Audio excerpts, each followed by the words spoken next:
What's good, everyone? Welcome back for another session and showcase. This unit is one that I've wanted to showcase for quite some time. It's just scheduling just never worked out for me, so I was sitting in the archives for a little bit. I did kind of go through an updated run just to kind of provide a different perspective in a way, but just to explain to you, the first half is going to be in more so I would say like an optimal setting where, you know, you're loaded up on support, you're trying to maximize the guy's attack and defense stats. But the second half of the video, I pretty much centralized it around the Transforming Gotenks linked up with the Easy A physical type Super Saiyan 3 Gotenks. So it's more or less a realistic way of playing. Like this is, it's more tailored to how I would essentially run the team, right? So I did want to provide, an optimized standpoint, but also a much more realistic team build option. So with that being said, let's just go ahead and talk about the unit. I'm probably going to skim through this because it's, multiple transformations and a lot of different criteria built around it. So just to kind of just break it down really quickly, this is, of course, the Super Intelligence type Transforming Gotenks. Goes through the Super Saiyan version as well as the Super Saiyan 3. The criteria for that is basically for the first step, you're able to transform starting from the third turn from the start of battle. I'm not going to go into the details about the skill sets in the base form, but with the Super Saiyan Gotenks transformed state, along with the category leads and whatnot not changing, it's a special pose category key +4, HP attack and defense increase of 170%, or youth categories also get key +3, HP and attack increase of 170% and defense +130. So again, that's just the generalized leader skill setting. Super attack will greatly raise defense for one turn and causes immense damage to enemy, with a great chance of stunning the enemy as well. From a passive skill standpoint, is key +2, attack and defense increase 100%, high chance of attack increase of 50%, an additional high chance of attack increase of another 50%, high chance of defense increase of 50%. Additional high chance of defense increase of 50%, and the medium chance of launching an additional super attack. So again, this is more like the Gambit type unit where a lot of it's kind of based on RNG in terms of maximizing the full potential from the passive themselves. And then of course this guy does have the active skill to transform, which can be activated when HP is 70% or more, starting from the fourth turn after the transformation from base to the Super Saiyan state. And let's just go ahead and move on to the final state, which is the Super Saiyan 3 version. For the super attack, greatly raises attack and defense for 3 turns and causes immense damage with a high chance of stunning the enemy. So of course, you don't really get to see the effect and impact of the stunning mechanic here because I essentially took it to infinite Dragon Ball history, but very, very beneficial in some regard for Super Battle Road. I think the thing about Battle Road is you're not going to see the Super Saiyan 3 state for the most part probably, but at least you have like the great chance of stunning the enemy even with just the Super Saiyan 3 or Super Saiyan version. In terms of like the link sets, I mean, limit break and form, that's going to be an attack increase of 10% when performing a super attack at level 10 links. Super Saiyan is attack increase of 15%. Over in a flash is key +3 and attack increase of 7%. The innocence is of course the typical attack increase of 15%. Fuse Fighters is key +2, attack and defense increase of 5%. Supreme Power is attack and defense increase of 10% and activates penetration. Fierce Battle is going to be that attack increase of 20%.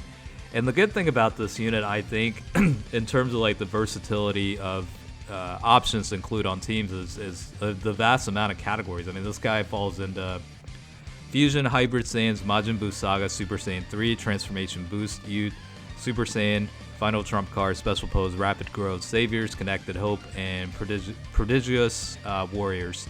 So yeah, I mean, a lot of good categories fall into this guy, and it really does make team building options a lot more easier, I guess, so to speak. And of course, there have been a couple of easy A's for the various Gotenks units, whether it's the Super Saiyan 3 or Super Saiyan or what have you.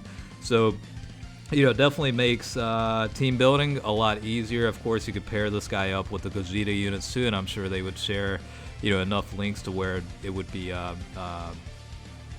productive, I guess, for lack of better words. So, again, I did want to include the first part of the video to really be centered around just maximizing the guy's attack stats. Like the rotation you're seeing right now, I mean, it's got the Tech Super Saiyan 3 Gotenks with the EZA as part of the floater, position, but you'll see some cases where it's double support rotation, so it kind of maximizes the Transforming Gotenks ability from both an attack and defense standpoint. So just kind of really provide some color as to how high we could actually get the attack stats given a realistic scenario. That's kind of what I wanted to provide in the first half. And then again, like I said, the second half is more centered around linking him up with the physical counterpart with the EZA, because, I mean, let's just be real. The physical EZA, Super Saiyan 3 Gotenks, is very, very good.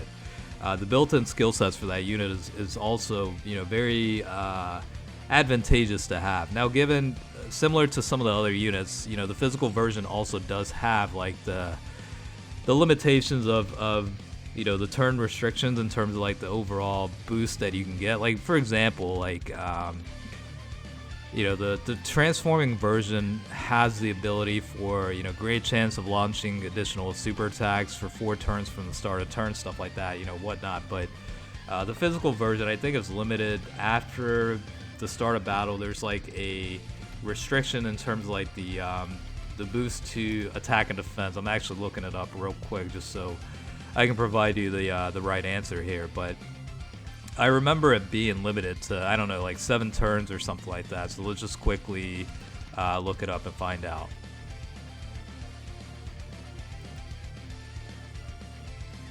Yeah, so basically you've got like different skill sets built in that are restricted to basically for 7 turns from the start of turn. So that's kind of how that functions. But even with some of the restrictions on there, I guess the point I was trying to make is it's still a very, very good unit. And pairing this guy up with the Transforming Gotenks, and you'll see it, you're going to be able to essentially activate all links. And then if you have like a supporting floater like the Gohan unit you see here, or the STR Great Saiyaman or Buddha or whoever, you could really get some numbers up there, and it's much more realistic, and I think in a way it's a lot more effective in terms of like the powerhouses taking care of the work every rotation type deal. So it's kind of the way to look at it, and again, ultimately that's why I wanted to include at least 2 different scenarios, right? One is an optimal, maximizing the unit's potential setting versus a little bit more modest, realistic, rotational build that is more or less, the typical team build that I would go in terms of like, using this unit on a team basically. So again, I don't want to necessarily overinflate the numbers, so to speak. I at least, want to provide some realistic stats and whatnot. So that's kind of the whole reasoning behind it. I don't want you to have necessarily unrealistic expectations, because you could certainly run double support rotations for the unit, but from a more difficult standpoint, and if the support's a little bit lackluster from, let's say, defensive standpoint, then obviously you don't want to go through that, because they at the end of the day they end up becoming a liability anyway. So I know I'm kind of rambling here, but I did want to at least provide insight as to my intentions behind the showcase. And I don't know, did I actually cover the passive skill for the Super Saiyan 3 state? I guess I don't know if I did, but for that guy, passive skills and attack and defense increase 100%. You also get an additional attack increase 100% when performing a super attack, and then key +3 and great chance of launching an additional super attack for 4 turns from the start of turn. So basically that's the skill set, and I think I already covered the links and categories, so we're good there. But I think this guy's a great unit in my opinion. I did want to do this showcase a lot sooner, just because it's a lot of fun. I do like gimmicky units like this where they're kind of centered around transformations, and also the parameters and criteria is changing according to each transform state. It kind of makes things interesting, so to speak. So I definitely do enjoy that. I mean, it's always going to be my preference that I do like units that stack up their attack and defense through the Kaioken mechanic with the super attack abilities and whatnot. So you know, those are typically the ones I have the most fun in terms of just testing out units in general. But there are certain units that I certainly like that, you know, this guy gets the limelight, but in a way, I don't really hear about him too much lately. So I think it was a good excuse to basically try and bring him back into the limelight and show incredible how incredible this unit actually is. So again, that was really my whole intentions behind showcasing this unit. I know it's a little bit random from a timing standpoint because it doesn't really co-align with any particular celebration, but you know, I kind of had this sitting in the archives for a little bit, so I definitely did want to show this off sooner than later. So that is pretty much the 100% potential showcase for the super intelligence type transforming Gotenks unit. Hopefully you guys enjoyed the showcase as always, and certainly stay tuned for the next one because I've got plenty of archives of interesting units that I haven't had a chance to showcase yet. So stay tuned for that. It'll be coming. You know, I'll roll it out within the next few days in different, you know, sessions. So certainly be on the lookout for that. Okay, with that being said, I will catch you guys next time, and hopefully you guys have a good one. All right, peace out.